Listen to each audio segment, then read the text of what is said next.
তোমার নাম কি আর কোথা থেকে আসছো? আমার নাম রাজশ্রী দেবনাথ, আমি ঢাকা পরস্পর থেকে এসেছি। এখানে কিসের জন্য আসছিলা? এখানে আমাদের সরকারি স্কুলের শিক্ষার্থীরা বৃত্তি পরীক্ষা দিতে পারবে, আমরা কেন দিতে পারবো না, এর জন্য এসেছি। হ্যাঁ।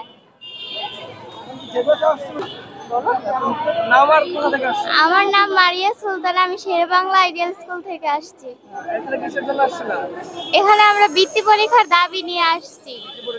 আর সরকারি স্কুলগুলো বৃত্তি পরীক্ষা দিতে পারে, তোমরা দিতে পারো না, তোমরা জন্য দিতে পারো, এর জন্য আসছো? হ্যাঁ। আর কে কে আসছে তোমার সাথে?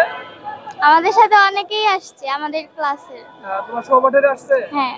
আর তোমাদের টিচাররাও আসছে না? হ্যাঁ।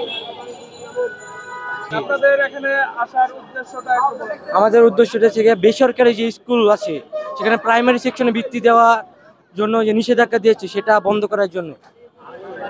আপনি তো ক্লাস 10 এ পড়েন, জি। যাওয়ার কোনো অপশন নেই। আমাদের ছোট ভাইরা আছে তাদের জন্য আসছি আমরা। আপনাদেরকে আসতে বলছে?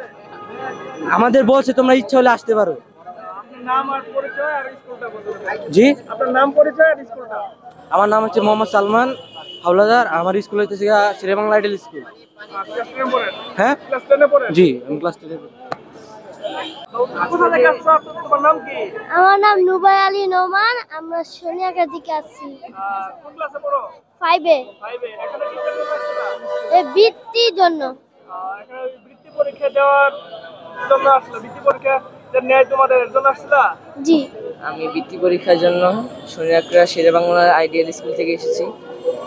তো আমরা বৃত্তির জন্য এসেছি, আমাদের বৃত্তি দিচ্ছে না, সেই জন্য আমাদের স্কুল থেকে আমাদের এখানে আনা হয়েছে। তোমাদের বৃত্তি দেয় না? বৃত্তি পরীক্ষা মানে সরকারি স্কুল থেকে সরকারি স্কুল থেকে, আমাদের প্রাথমিক স্কুল থেকে না, এটাই আমরা জানি, সেই জন্য আমরা এসেছি।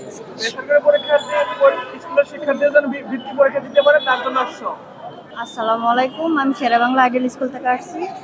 আমার মেয়ে বৃত্তি পরীক্ষা দিতে পারবে না এই এখানে তো সরকার একটা নীতিমালা দিয়েছে, জি। সরকারি স্কুল।